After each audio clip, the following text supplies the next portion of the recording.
Hey, it's Mel Robbins. I'm so excited. Today I am going to talk about this lesson that I wish I had not taught our son Oakley.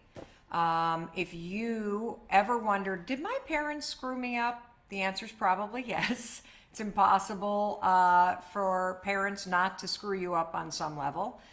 If you struggle with people pleasing, if you struggle with accepting yourself, this story is going to be remarkably impactful, inspiring, empowering. It's not a story I like to tell because it makes me feel like a terrible parent. It's a mistake that I made, a mistake that all parents make. I'm super excited to be here and to be back. And here's the other thing. I am going to be reading today from the New York Times best-selling, international bestseller, The High Five Habit. This was also and is one of the top audiobooks of the year for Audible, one of the top books of the year for Barnes & Noble. When we launched the book at the end of September, I had committed to reading this book cover to cover.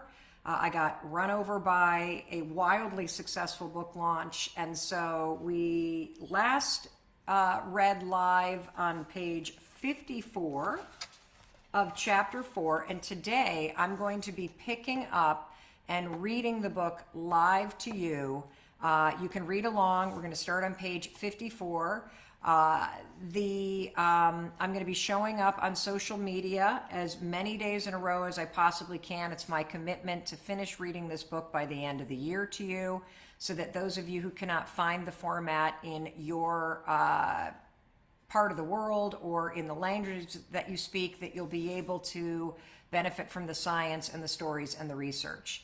And today, one of the stories that you're going to hear is a lesson that I wish I didn't teach our son. And it is a major mistake that I made as a parent, and I think it's going to really help you understand why it's hard to accept yourself and why it feels like in order to be liked, in order to be lovable, you got to change something about who you are.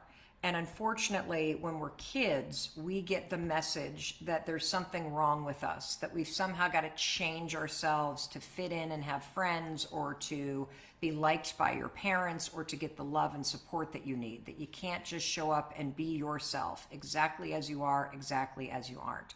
So we're picking up on page 54. I'm super excited to be here. If we have time, I will take some questions at the end. We are in chapter 4, page 54. Here we go.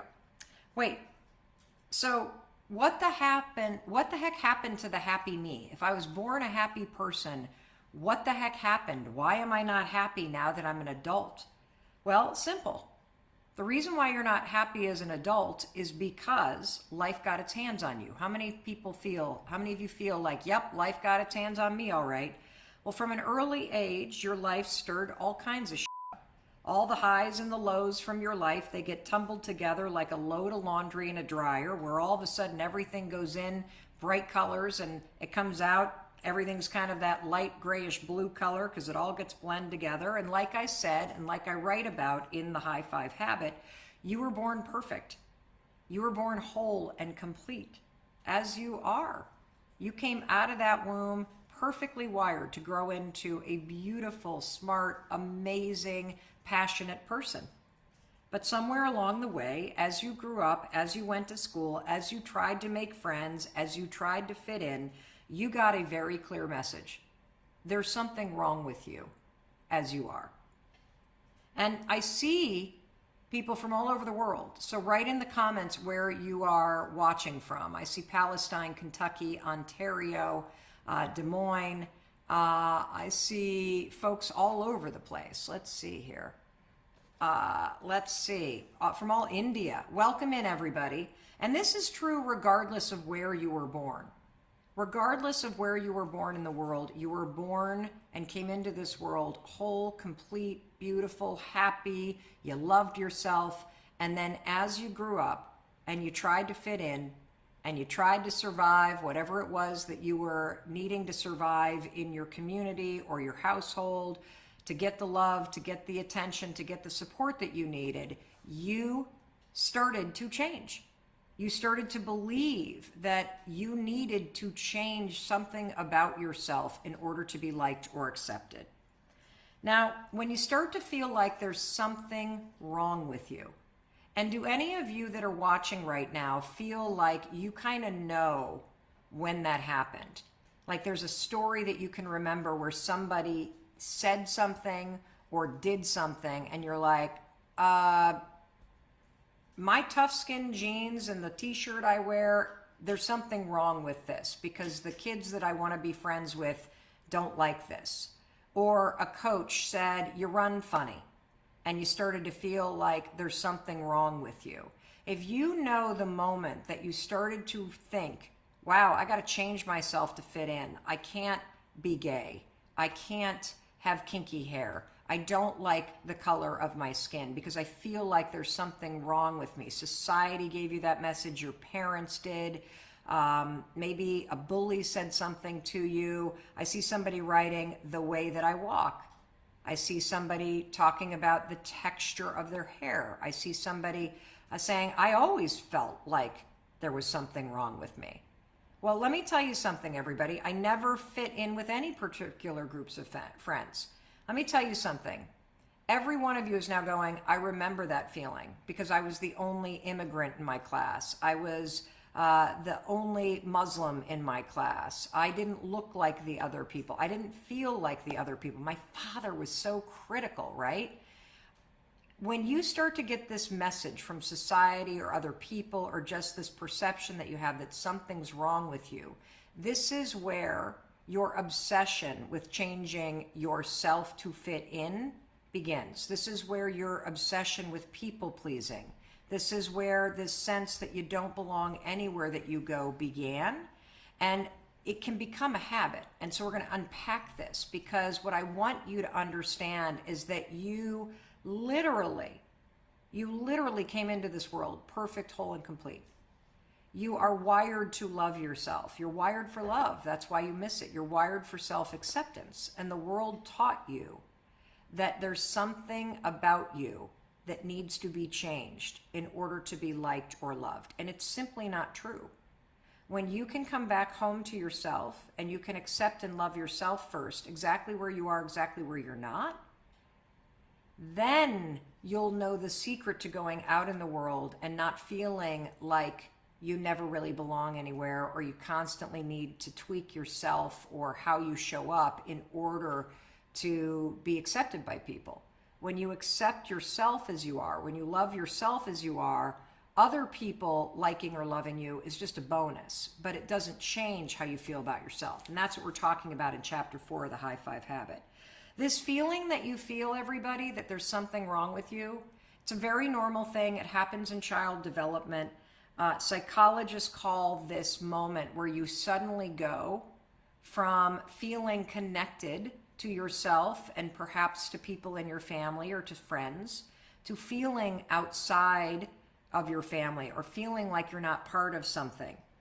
That they call this a break in belonging.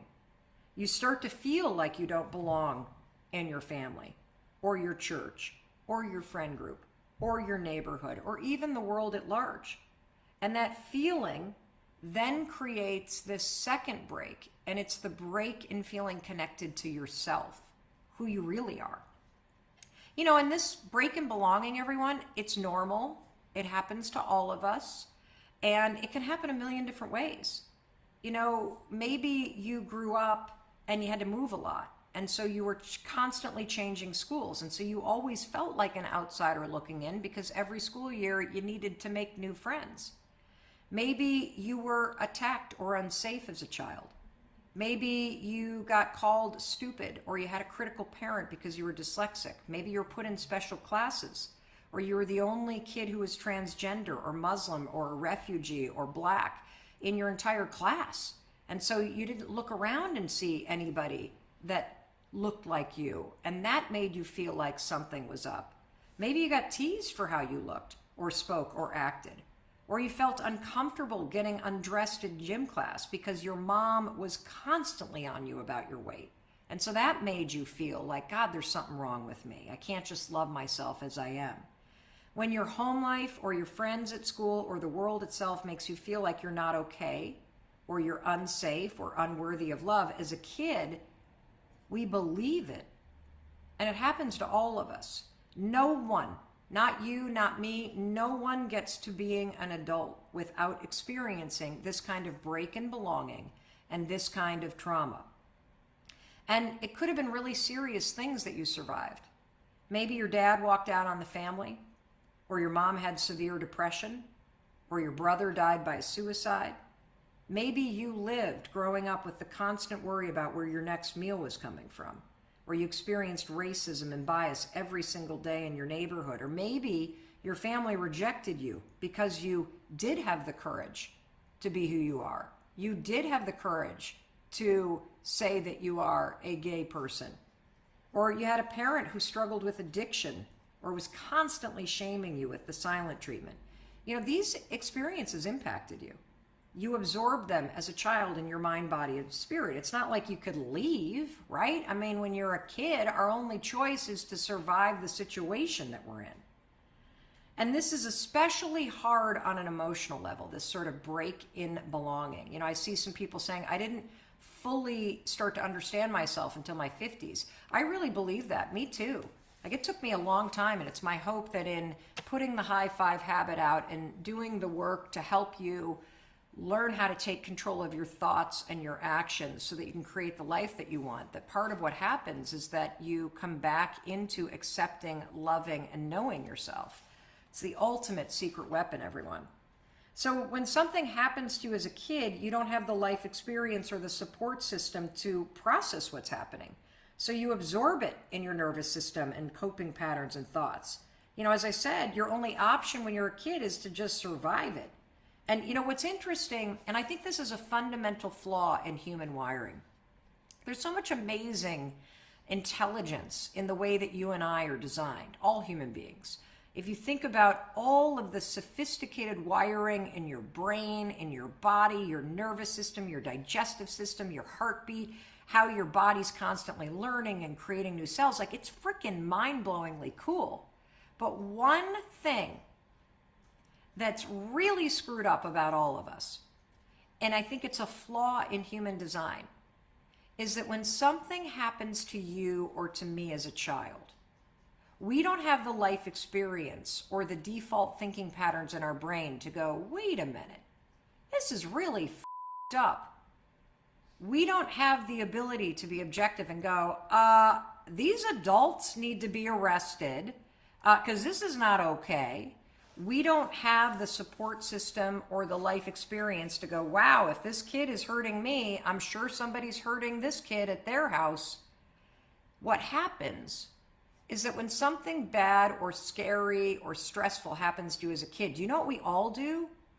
We point it right back at ourselves.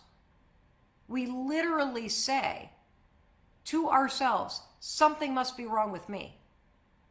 Something must be wrong with me. If my parents treat me like this, something must be wrong with me. If these kids don't include, something must be wrong with me. We turn it back on ourselves because we don't know any better. We're just kids, and that's when it happens. You start to get this default kind of filter about your whole life where you look at the world and you have this default opinion that something's wrong with you.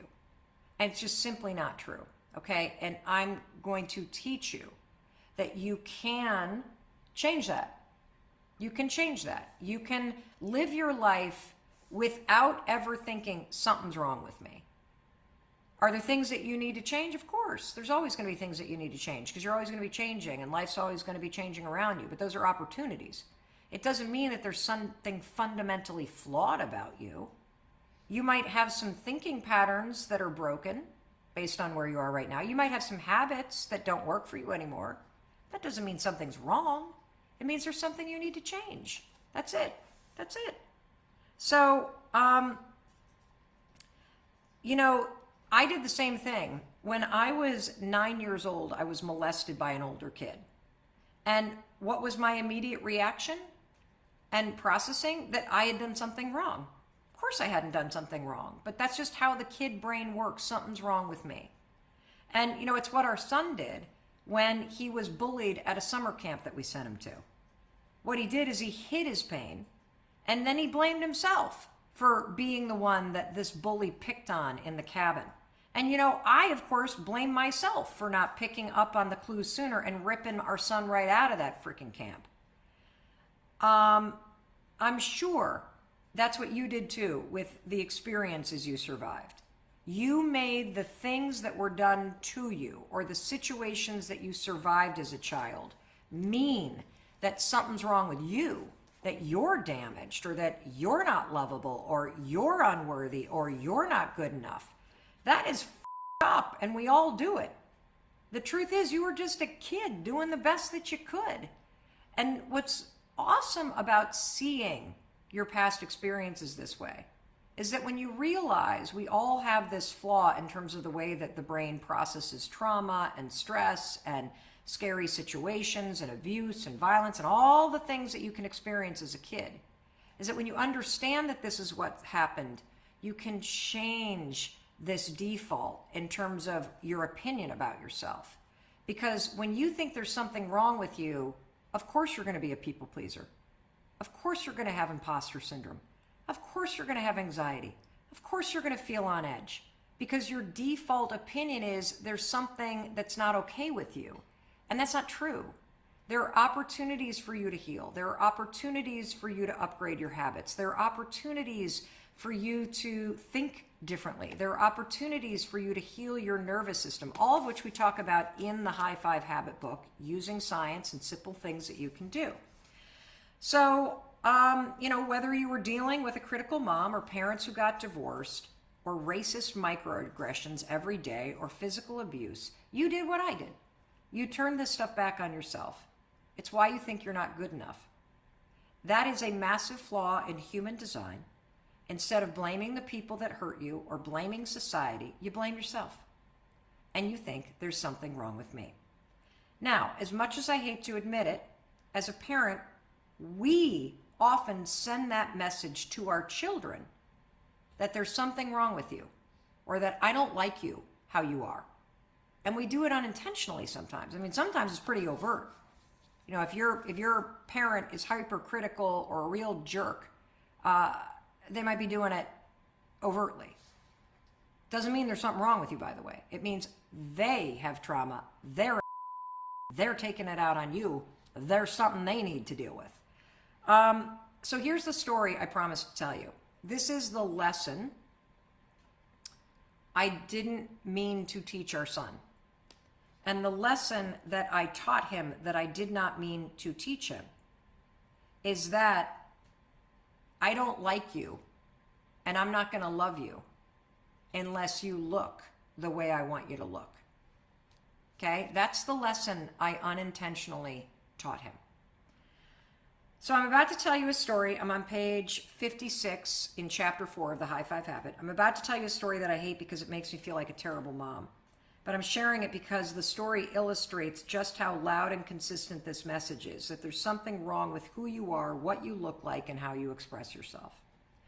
And to take it a deeper level, that unless you fix it, I don't love you.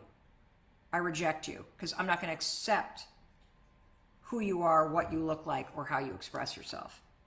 So when our son Oakley was in the 6th grade, he dyed the ends of his hair because he was a huge fan of the video gamer Ninja. And it looked really cool, and he loved it, and I loved it. And then our son changed schools in 7th grade. And as we were leading up to the first day at his new school, I started to worry that the kids at his new school might be mean to him if he showed up on day 1 and he had blue hair. Look, it's hard enough to be the new kid in 7th grade, right? Try being the new kid with blue hair. Actually, try being the new kid with blue hair who's got a neurotic mother who's desperately trying to make you change who you are and what you look like. Yes, this book is available online. You can get it at Amazon. You can listen to it on Audible. It's coming out in 31 languages. They're starting to release around the world. And we are on chapter 4, page 57, for those of you who are asking and want to read along. So for weeks, you guys, I'm not proud to admit this, I kept asking our son, hey, you want to get a haircut before school and maybe cut those tips off? You know, maybe try something new. Now, our son, here's the most important part. Our son, 7th grader, he's not nervous about his hair. He's not nervous about what he looks like. He's completely comfortable. He chose the blue. He loves the blue. He wasn't nervous or rejecting himself. I was. And as school got closer, I kept asking him more. You sure you don't want to get a haircut? And then his older sisters piled on. You know, dude, it's not like you're a star lacrosse player. Maybe you don't want to roll into school with blue hair, dude.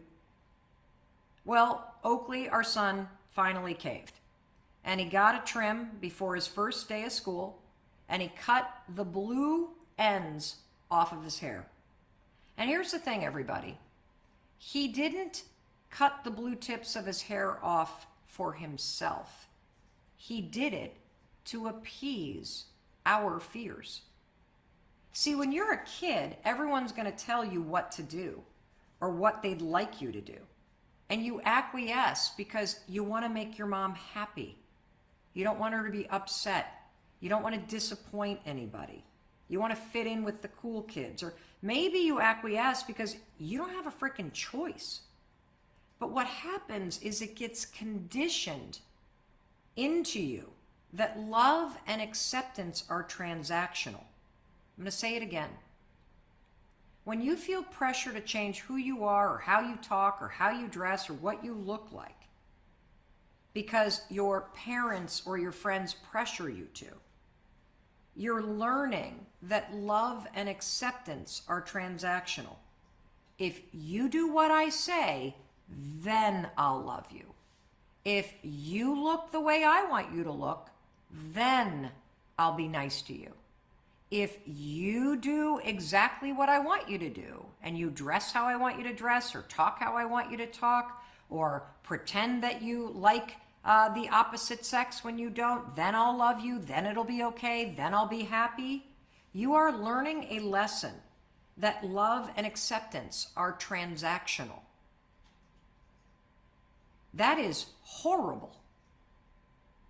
And that's how you learn the lesson to withhold love and acceptance for yourself. That you won't love yourself unless you lose the weight. You won't accept yourself or support yourself or love yourself unless you get that big job and you make that money. You learn that love is transactional from your parents because you got the message that unless you behaved exactly how you were supposed to behave, they weren't going to like you. And you probably got the message that they would withhold love if you didn't do what they wanted you to do, whether that's behave or look a certain way. This is the all bought into, by the way. Looking back on this story with our son Oakley, I realized the message I was sending, the mistake I made. I was saying, there's something wrong with you. There's something wrong with the way you look. There's something about you that I don't like, and I'm not going to like you until you change to make me happy. I was basically saying, I'm only going to accept the version of you that makes me happy. Yet in reality, here's the irony. I actually felt the opposite, you guys. I loved his hair, but I didn't trust the other 7th graders would accept him with blue hair. I was just trying to give him the best chance for a smooth start, but instead, I clearly made him question his own choices and whether or not I loved and accepted him as he was, as he appeared. I was telling him this too, and this is scary to admit to you. I was telling him, I'd rather you fit in than be yourself. I'm going to say it again. I taught my son this lesson. I'd rather you fit in than be yourself.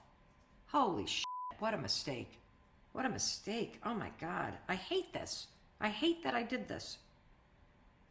You know, and I feel horrible because I know that somewhere along the line, we all got that message, right?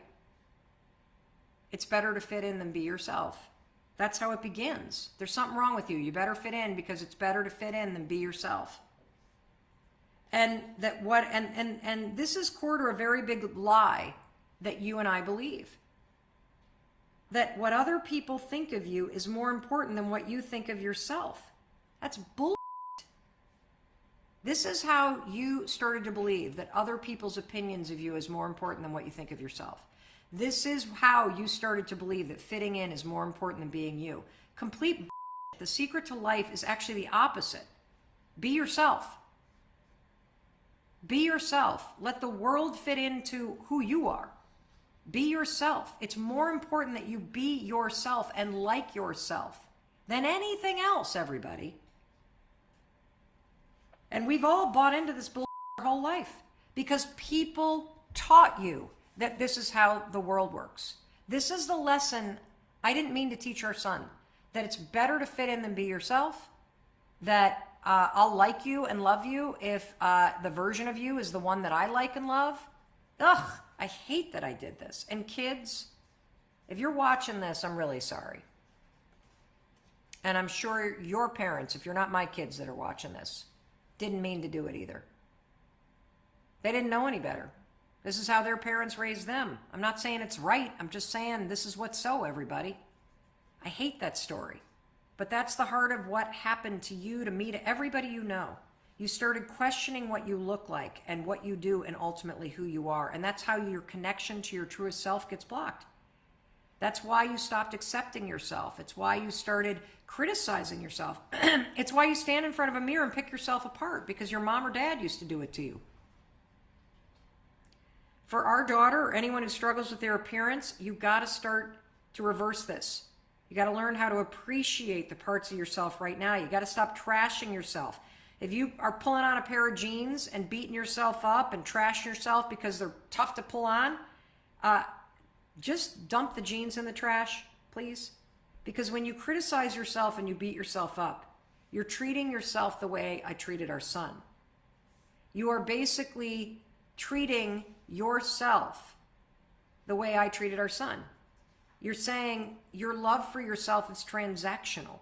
Until I approve of everything about your life and the way you look, I'm going to withhold the love and acceptance that you need in life. And it's a horrible way to go. So you don't hate, appreciate. You don't need to change anything to deserve the love and acceptance that you need. Just like my son did not need to change his blue hair to be loved and accepted. To be loved and accepted for who you are, all I needed to do was love and accept him exactly as he was. I made a huge mistake, everybody. The next time you stand in front of a mirror, stop poking and prodding and picking yourself apart. For those of us that put makeup on, let the makeup be a creative expression, something that's additive, and stop having the makeup be an act where you cover yourself up because you think you're ugly or you think that how you look isn't okay. If you're going to wear makeup, do it as a creative expression. Do it because it's fun. Don't do it because you need to fix yourself, because you don't need to fix yourself. Just like my son did not need to cut his hair. I needed to learn the lesson that love is not transactional. Love is unconditional. Love is accepting somebody for exactly who they are and where they are and how they look and how they express themselves. That's what love is. It's accepting someone for everything that they are and everything that they're not. It's caring for somebody and supporting and seeing somebody for who they are right now, where they are right now, no matter what that may be. Because when you start your day, and you need to do this with yourself, by the way, and the way that you do that is stop poking and prodding and picking yourself apart, please. Stop doing that. It makes you feel dejected and rejected and discouraged. When you pick yourself apart in the mirror every morning, you are acting like I did with our son. You're basically staring at the blue hair saying, I'll love you if you cut it. I'll accept you if you change something about that reflection in the mirror. And by the way, this picking and rejecting that you do of yourself, it sets the tone for what you think and feel all day. Instead, I'd like you to start each morning the way I should have been back then with our son, by looking for qualities that you appreciate. Notice the intricacies about your face that you ignore. Notice your strength, your intuition. Thank your body for how it's taken care of you. Despite you trashing it all these years, it's still got a beating heart, it's still moving forward. Or how those stretch marks remind you of the kids that you have. There's nothing wrong with you, period. You may not be happy with where you are in life right now. That may be a fact. You may not be happy about the balance in your bank account. That may be a fact. You may not be happy about the number on the scale. That's a fact. You may not be happy about the size of the pants, the car you drive, where you live, who you hang out with, decisions you've made. Yeah, but here you are. Life hasn't been easy, but here you are. Resilient, intelligent, strong, still standing. Still waking up every day, pushing yourself to learn and grow and become a better person. And honestly, you know what? That makes you awesome. I love what Jordan shared with me after she started this habit of high-fiving herself in the mirror instead of tearing herself apart. She said, so often self-love is shown to be about fixing yourself. That's why I love high-fiving myself in the mirror, because it shows us that self-love is really about falling in love with the parts of you that you're trying to fix. Oh my God, I love that. I love that. Self-love is really about falling in love with the parts of yourself you've been trying to fix. There is so much about you to love. Soak it in. And then every single morning, raise your hand and seal this appreciation into your subconscious. Demonstrate it. Prove it by high-fiving the person you see in the mirror. The person with the blue hair and the stretch marks and the, saggy neck and all that you are and all that you aren't. Love yourself for exactly where you are. This is page 54, chapter 4. I just want to say one other thing. I'm going to answer one or two questions, and then we're going to sign off. And yes, I am going to read the rest of this book for free online. If you have not bought a copy, this is the greatest gift that you could give somebody this holiday season, because you're giving somebody the gift of learning how to love yourself, accept yourself, and support yourself in changing your life and in creating the life that you want. So the best freaking gift you could possibly give somebody, including yourself. But I want to just say one thing, because one of the things that I also realized about telling my son, and one of the things I also realized about teaching my son this lesson I didn't mean to teach him, and the lesson is that love is transactional, that there's something about you that needs to be fixed, that I'm not going to like you or love you unless you cut this blue hair off. Even though I didn't mean to teach that lesson, it is a lesson I regret teaching him, that love is transactional, because love isn't and shouldn't be transactional. True love is unconditional and supportive and kind and compassionate. And that's what you need from yourself, and that's what you need in your relationships, and it starts with you. The other message, though, that I was sending to our son, which is just as damaging of a message, is I was basically saying to him, if other kids tease you about your blue hair, or they reject you for how you look, you're not strong enough to handle it. So you better cut your hair, you better change yourself, because you're not strong enough to stand in who you are.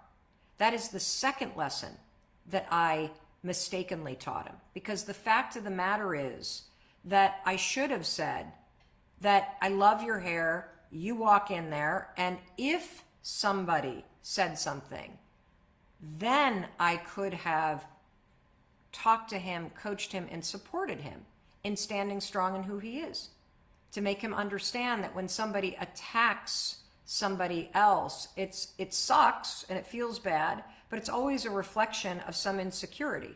Anybody that teases a kid with blue hair is afraid that the kid with blue hair is about to become more popular than them, because they're way cooler than them, and they clearly have parents that aren't controlling freaks like I used to be, that allow them to express themselves. And so the attacking comes more out of jealousy and insecurity than anything else. A lesson that you could easily teach a 7th grader and that they can get. And you can also then teach them, you have the power to stand in who you are. You are bigger than fitting in. You are more powerful than somebody else's criticism. And you have the tools, the resources, and the support system to withstand that kind of teasing, to get the support that you need, and to not change yourself because of some tool at school that is saying something annoying. Anyway, that's all I got. Thank you so much for being here. Are there any more? Oh my gosh, I see Heather has bought 8 books. Thank you for that, for giving them as gifts. Thank you for being a psychologist that's using these tools in your practice. I know that the science here is extraordinary.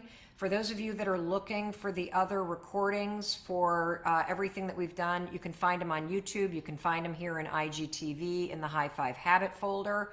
We're going to read the book cover to cover for those of you that are looking for super cool gifts. You know, this year I was just saying to my husband, I feel like Christmas has become, Christmas is what we celebrate here in our family, but the holidays in general have become this grotesque thing about buying people stuff. And I'm going back to the basics. I'm buying my kids books. We're doing experiences. We're getting them NFTs. So we're getting the their wallets set up, because I think this is a super cool thing that's happening. And if you are looking for something cool to give somebody, think about giving them a book, whether it's the High Five Habit or something else. We also have the journal releasing. You can order it right now. This journal is about the science of manifesting. It's going to walk you through the daily practice of journaling and writing down 5 things that you want every morning, and using visualization to train your mind, body, and spirit to be able to make those things a reality in your life. You can find this on Amazon. You can also get free templates if you go to high5journal.com. So high5journal.com. You guys know that I am 1,000% committed to making sure that the work that we're putting out is not only going to inspire you and entertain you, but it's also going to impact your life and help you take control of your life. But if you can't afford to invest in yourself right now, or you can't find what we're putting out, I always have your back. That's why I'm showing up and completing what I said I would do, which is reading the book for free, cover to cover, so everybody in the world can benefit from the science and the stories and the groundbreaking tools in the High Five Habit, which is going to help you take control of your life. So you can find that for free. Please tag your friends in this, forward these videos around. We really appreciate your support that way. And the High Five Habit Journal, you're going to want this. It's freaking gorgeous. We splurged and did color, everybody. It's incredible. And there are prompts in here. It takes you through waking up using the High Five Habit and high-fiving your heart and grounding yourself in your body. You do a brain dump. You then write down 5 things that you want. And then we coach you through proper visualization, which is about training your mind, body, and spirit to help you do the work to make these things a reality. This journal will use science to change your neural pathways and your nervous system. I'm so excited for this thing. But for those of you that can't afford it, don't you worry, I got you covered. If you go to high5journal.com, you can download a template for free. And that way, wherever you are in the world, I got you covered. Thank you so much for being here. Thank you for following us on Facebook. Thank you for being here on Instagram. Thank you for watching on YouTube. We are now over 1 million subscribers strong on YouTube. And huge announcement, we are starting to put out videos almost every single day. By January 1, we will be releasing new videos every day. Videos on the topics that you're requesting. We're going to get back into coaching you live in our videos, and so look out for those opportunities. Also, if you're not on our newsletter, there are almost 800,000 people that receive a weekly note from me. We have an incredible newsletter going out tomorrow with 5 random things that made my week better this week. 5 random things, so jump on the newsletter at melrobbins.com. And for those of you in the United States and Canada, you can sign up for text messages from me. We send them out 3 days a week typically, and they are literally encouraging, fun, inspiring, motivating little text messages so that you know that somebody's got your back, and that somebody is me. And we hold your hand through the week and high five you all week long. So we're going to put the high5journal.com website, and we'll put a link to Amazon where you can get the book and journal, and we'll put the number in a comment in the comments and pin it to the top once we post this video. Thank you so much for being here, everybody. In case nobody else tells you today, I want to tell you I love you. I believe in you. And now it's your turn to believe in you too. You got what it takes to take control of your life, to change the way that you think, to heal anything that's going on in your mind, body, and spirit, and to create the life that you love and deserve. And just know that I'm always here. High five and Jan. High five, everybody. Hey, it's Mel. Thank you so much for being here. If you enjoyed that video, by God, please subscribe, because I don't want you to miss a thing. Thank you so much for being here. We've got so much amazing stuff coming. Thank you so much for sending this stuff to your friends and your family. I love you. We create these videos for you, so make sure you subscribe. Mwah.